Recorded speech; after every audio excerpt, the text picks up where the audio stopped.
19 अप्रैल को भारत में 102 जगहों पर चुनाव हुआ। 26 अप्रैल को दूसरे फेज में 89, 7 मई तीसरा फेज है 94, चौथा पेज है 13 मई। सुनील जी आ गए हैं, तो हम थोड़ा सुनील जी से बात कर लें।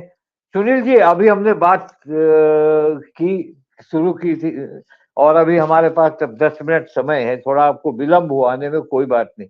आप ये नहीं, बताएं। कुछ टेक्निकल इशू था। जी जी, 6 बजे। जी जी, तकनीकी कारण से आपके स्टूडियो में इंटर नहीं कर पा रहे थे। अब आप थोड़ा कुछ बता दीजिए, क्योंकि हमें जो उपलब्ध हुआ हमने बताया। आप क्या लग रहा है भागलपुर में और पूर्णिया में क्या स्थिति है, कैसे कैसे, यानी ये तो हम अभी नहीं बताएंगे कि कौन जीत रहा है कौन हार रहा है, क्या है इसका मूल। दीपक जी, अंत में डी डे आ गया। कल चुनाव है, और विगत 2-3 दिनों में जिस भी उम्मीदवार ने इन सारे क्षेत्रों में 6 क्षेत्रों में 7 क्षेत्रों में चुनाव कल होने वाला है, तो मैं समझता हूं कि जिनका माइक्रो मैनेजमेंट बूथ लेवल तक बेहतर होगा, जिनके लोग बूथ तक अपने मतदाताओं को ले जा सकेंगे, अब मामला वहां आके अटक गया है और वो वही सफल होंगे। काहे कि जो होना था वो हो चुका है। आज से 2 दिन 48 घंटा पहले जब चुनाव प्रचार खत्म हो जाता है तो असली काम शुरू होता है। वो है घर घर संपर्क करने का, उनके जो बूथ पर बैठने वाले एजेंट होते हैं उनका उनका चयन, उनको उनकी जिम्मेदारी। तो ये जिम्मेदारी जो माइक्रो लेवल पर होती है, किसी भी चुनाव के लिए सबसे ज्यादा महत्वपूर्ण होती है। आज भी मैं घूम रहा था, तो आज जो लू की स्थिति थी, जो आम और खास दोनों ही तरह के लोग, चाहे वो राजनीतिक लोग हों या गैर राजनीतिक लोग हों, उनकी सबसे बड़ी चिंता गर्मी को देखते हुए और जो तेज पछिया चल रही है उसको देखते हुए उनकी चिंता सबसे ज्यादा कमोबेश यही है कि मतदाता निकलेंगे कि नहीं निकलेंगे। ये सबसे बड़ी चिंता है आज के दिन। और हम लोग उम्मीद करें कि लोकतंत्र के इस महापर्व में लोग अपने मताधिकार का प्रयोग करेंगे, चाहे उनका विरोध हो या समर्थन हो। अपने विरोध और समर्थन को जाहिर करने के लिए अधिक से अधिक संख्या में मतदाता जो केंद्र हैं वहां पर वो जमा होंगे मतदान केंद्रों पर, और बड़ी संख्या में मत करेंगे अपने पक्ष और विपक्ष के उम्मीदवारों के लिए। कि हम लोग यही उम्मीद करें, और इस उम्मीद के साथ मैं अपनी बातें खत्म करता हूं।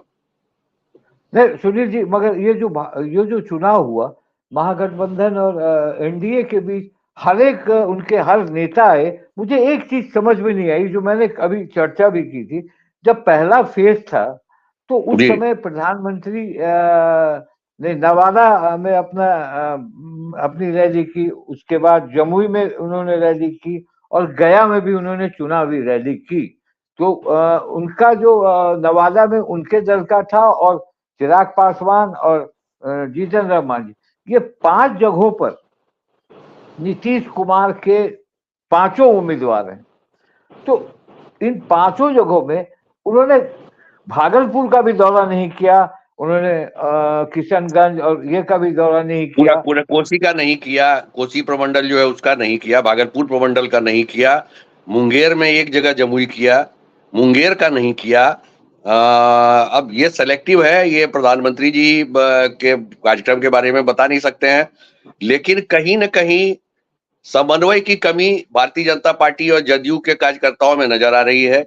यही समन्वय की कमी कांग्रेस और राष्ट्रीय जनता दल के उम्मीदवारों के समझ में आ रही है। उम्मीदवारों में उनके कार्यकर्ताओं में नजर आ रही है।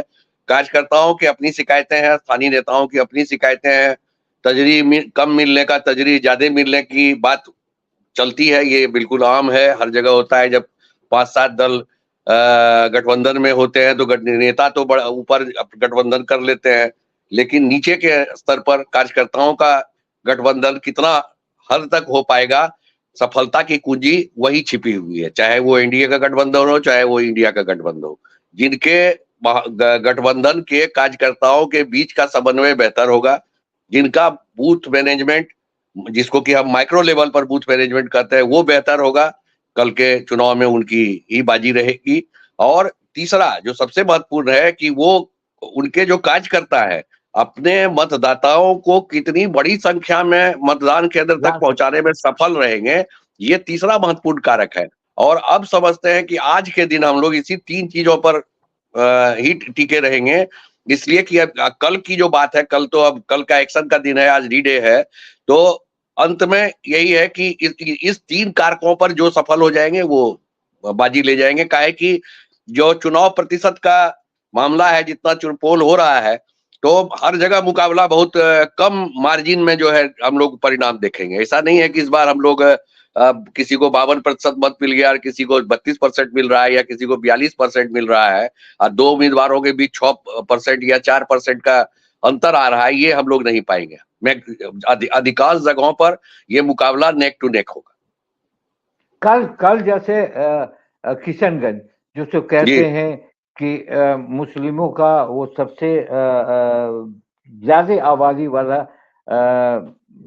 शहर है और बिल्कुल बिल्कुल वो संसदीय क्षेत्र है और उसके बारे में कहता है भारत में उतनी जनसंख्या शायद और कश्मीर में भी नहीं है, ये लोग कहते हैं। वहां है, नहीं सही है। कटिहार में है, पूर्णिया में है और भागलपुर में भी है और बांका में भी। तो यहाँ वोट प्रतिशत अगर नहीं बढ़ता है, वोट प्रतिशत बढ़ने का ये एक एक जबरदस्त 5 लोकसभा सीट है। मगर आज जिस तरह की गर्मी थी सुनील जी, मैं भी निकला था, वो गर्मी अगर कल बरकरार रही और कल जुमा भी होता है, कल फ्राइडे है, तो जो भी वोट होगा वो फर्स्ट हाफ में होगा, फिर सेकेंड हाफ में होगा।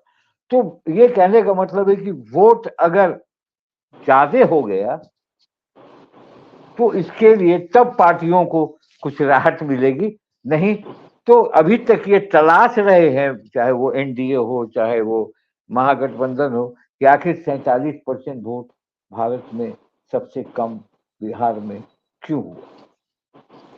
दीपक जी, आपने बड़ी महत्वपूर्ण बात की। किशनगंज की आपने बात की, किशनगंज हो, पूर्णिया हो, कटिहार हो, भागलपुर हो, जो सबसे बड़ी संख्या मतदाताओं की है वो अल्पसंख्यक समुदाय से आते हैं, खासकर मुसलमान मतदाता जो है वो ज्यादा है। उनकी एक उनका जो एक तरीका रहा है मतदान का, जो पिछले चुनाव में भी हम लोग देखे हैं, वो बड़ी संख्या में मतदान करते हैं और एक तरफा मतदान करते हैं, उनके मत बढ़ते बहुत कम है। यदि हम एक आध दो चुनावों को छोड़ दें, जैसे कि पिछली बार भी हालांकि वो विधानसभा चुनाव में आईएम को ही वो मत एक साथ पड़ा था, जिसके चलते राष्ट्रीय जनता दल के गठबंधन को बहुत हानि उठानी पड़ी थी। लेकिन इस बार ऐसा नहीं है, किशनगंज छोड़ के आईएमएम ने कहीं मत नहीं दिया है। लेकिन आपने सही कहा कि इन सारे इलाके में मुसलमान मतदाताओं की संख्या बहुत ज्यादा है। जब मैं घूम रहा था तो मुस्लिम मतदाताओं की एक शिकायत थी कि चुनाव आयोग ने ये ध्यान नहीं रखा कि जिस भी दिन चुनाव है वो शुक्रवार को ही चुनाव है, अगला शायद तीसरे फेज का भी चुनाव शुक्रवार को है, उसके आगे भी चुनाव शुक्रवार को ही दिया गया है। ये उन लोगों के दिमाग में कहीं न कहीं है कि ये जानबूझ के शुक्रवार को रखा गया है कि मतदान प्रतिशत कम हो। तो आपने सही में ये अल्पसंख्यक मतदाताओं के लिए दोनों मुद्दा पकड़ा कि एक जो है शुक्रवार है, जुमा है उनका, और दूसरा गर्मी है बहुत तेज। और जैसा मैंने आपको पहले कहा कि ये यही तय करेगा, कल का मतदान ये तय कर देगा कि अगले जो मतदान की तिथियां हैं अगले चरण की, उसमें ऊंट किस करवट बैठेगा, कल का बहुत महत्वपूर्ण है। काहे कि इन सारे क्षेत्रों में परंपरागत से वैसे मतदाताओं की संख्या ज्यादा है जो एक मुश्त वोट करने में विश्वास करते हैं और जिनका मतदान केंद्रों पर टर्नआउट ज्यादा होता है। तो यदि ऐसे क्षेत्रों में, संसदीय क्षेत्रों में मतदान का प्रतिशत गिरता है तो हम लोग ये मान के चलेंगे कि पूरे बिहार में जो आने वाले चरणों का चुनाव है वो 50% से ऊपर नहीं जाएगा। बहुत बहुत धन्यवाद। कल का जो चुनाव है हम लोग भी मताधिकार का प्रयोग करेंगे और उसके साथ कल हम फिर इसी कार्यक्रम में कल ताजा स्थितियों की जानकारी हम आप लोग बैठकर करेंगे और हम आप तक इस बात को अवगत कराएंगे। तो आज फिर एक बार अपील कि अधिक से अधिक संख्या में आप मताधिकार का प्रयोग करें, बूथों पर जाएं, पहला काम वो करें और तब ये कहा जाता है तब जलपान करें। वो अलग बात है, जलपान तो आप पहले करके भी जा सकते हैं, ऐसा नहीं है, मगर लोकतंत्र को मजबूत करने के लिए आप ये काम जाकर बटन जरूर दबाएं। नमस्कार। आज इसका कार्यक्रम समाप्त करता हूं। फिर कल हम मिलेंगे इसी समय चुनाव पर एक विशेष सीरीज के साथ। नमस्कार।